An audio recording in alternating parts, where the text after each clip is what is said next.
ഏറ്റവും പ്രധാനപ്പെട്ട ഇന്നത്തെ ഒരു കോടതി വാർത്തയുണ്ട്. അത് ഇടുക്കി കുമളിയിൽ ആ 5 വയസ്സുകാരൻ 11 വർഷങ്ങൾക്ക് മുമ്പ് നേരിട്ട ക്രൂരമായ പീഡനം. ആ പീഡനത്തിന്റെ ബാക്കി പത്രം അവൻ ഇപ്പോഴും പേറുകയാണ്. അച്ഛനിൽ നിന്നും രണ്ടാനമ്മയിൽ നിന്നുമാണ്. പക്ഷേ അവനെ ചേർത്ത് പിടിച്ച രാഗിണി എന്ന വളർത്തമ്മ എന്നൊക്കെ പറയും. പക്ഷേ ആ വാക്ക് തന്നെ ശരിയല്ല. കാരണം വളർത്തമ്മയാണത്. കാരണം ഷെഫീഖിനെ ഒരു ഘട്ടത്തിൽ അവരുടെ അടുത്ത് നിന്ന് പറിച്ചു കൊണ്ടുപോകുന്ന ഘട്ടത്തിൽ അല്ല മാറ്റുന്ന ഘട്ടത്തിൽ അവർ വേദനിച്ച് കരഞ്ഞതൊക്കെ സ്വന്തം പിതാവ് അത്തരത്തിൽ ക്രൂരത ചെയ്യുമ്പോൾ നമുക്ക് ഇതിൻ്റെ വാർത്തയിലേക്ക് എത്തിയാൽ എന്താണിന്ന് കോടതിയിൽ സംഭവിച്ചത്? പിതാവിനും രണ്ടാനമ്മയും ക്രൂരമായ ആ കുട്ടിയെ പീഡിപ്പിച്ച പിതാവിനും രണ്ടാനമ്മയ്ക്കും കോടതി ശിക്ഷ വിധിച്ചു. എന്തൊക്കെയാണ് ആ ശിക്ഷ, സിത? തടവും പിഴയും വിധിക്കുകയാണ്. ഒന്നാം പ്രതിയായ പിതാവ് ഷെരീഫിന് വിവിധ വകുപ്പുകൾ ചേർത്ത് 9 വർഷം തടവും 50,000 രൂപ പിഴയും. രണ്ടാനമ്മയ്ക്ക് അനീഷ എന്നാണ് പേര്. വിവിധ വകുപ്പുകൾ ചേർത്ത് 15 വർഷം തടവും 2 ലക്ഷം രൂപയുമാണ് പിഴ ശിക്ഷ വിധിച്ചിരിക്കുന്നത്. ഇടുക്കി 1ാം ക്ലാസ് അഡീഷണൽ സെഷൻസ് കോടതിയാണ് വിധി പ്രസ്താവിച്ചത്. അത് മാത്രമല്ല, ഈ വധശ്രമ കേസ് ഈ അനീഷ എന്ന രണ്ടാനമ്മയ്ക്കെതിരെ മാത്രമേ ചോദിക്കൂ. അതുകൊണ്ടാണ് 15 വർഷം കിട്ടിയത്. ആ റിപ്പോർട്ടിലേക്ക് പോകാം. ഷെഫീഖിന്റെ പിതാവ് ഷെരീഫ്, രണ്ടാം ഭാര്യ അനീഷ എന്നിവരാണ് കേസിലെ പ്രതികൾ.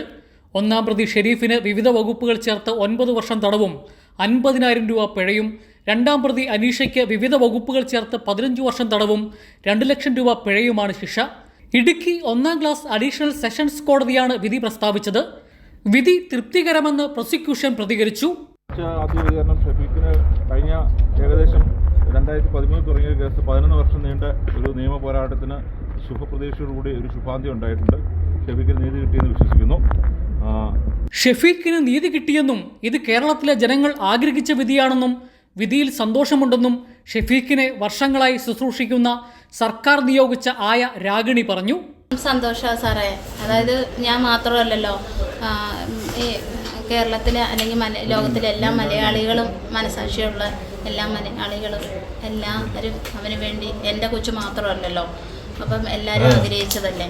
അതിൽ നമ്മുടെ ചാനൽ, പത്രം, നമ്മുടെ പോലീസ് ഡിപ്പാർട്ട്മെൻറ്റ്, വക്കീല്, ഗവൺമെൻറ്റിൻ്റെ ഓരോ ഡിപ്പാർട്ട്മെൻറ്റ് ഓഫീസേഴ്സ് തെറ്റ് ചെയ്തവർ മാറ്റി നിർത്തി കഴിഞ്ഞാൽ ബാക്കി എല്ലാവരും എൻ്റെ വാവച്ചിയുടെ കൂടെ നിന്നതുകൊണ്ട് അവന് നീതി കിട്ടി. അതിൽ സന്തോഷമുണ്ട്. ഷെരീഫിന്റെ ആദ്യ ഭാര്യയിലെ കുട്ടിയാണ് ഷെഫീഖ്. 2013 ജൂലൈ 15 ഷെഫീഖിനെ പിതാവും രണ്ടാനമ്മയും ചേർന്ന് തലയ്ക്ക് മാരകമായി മുറിവേൽപ്പിച്ചു. ശരീരത്തിന്റെ പല ഭാഗങ്ങളും പൊള്ളിച്ചു. കുട്ടിയുടെ നിലവിളി കേട്ട് അയൽവാസികൾ ഓടിക്കൂടി. തുടർന്ന് ഷെഫീഖിനെ ആശുപത്രിയിലാക്കി. കുട്ടി വീണു പരിക്കേറ്റെന്നാണ് പ്രതികൾ പ്രചരണം നടത്തിയത്. രണ്ടുപേരെയും പിന്നീട് കുമളി പോലീസ് അറസ്റ്റ് ചെയ്തു. തലയ്ക്ക് ഗുരുതരമായി പരിക്കേറ്റ ഷെഫീഖിനെ കോട്ടയം മെഡിക്കൽ കോളേജിലേക്കും പിന്നീട് വെല്ലൂരിലേക്കും മാറ്റി.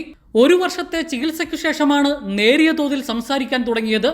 നിലവിൽ തൊടുപുഴയിലെ അൽ അസർ മെഡിക്കൽ കോളേജിൽ സർക്കാർ സംരക്ഷണയിലാണ് ഷെഫീഖ്.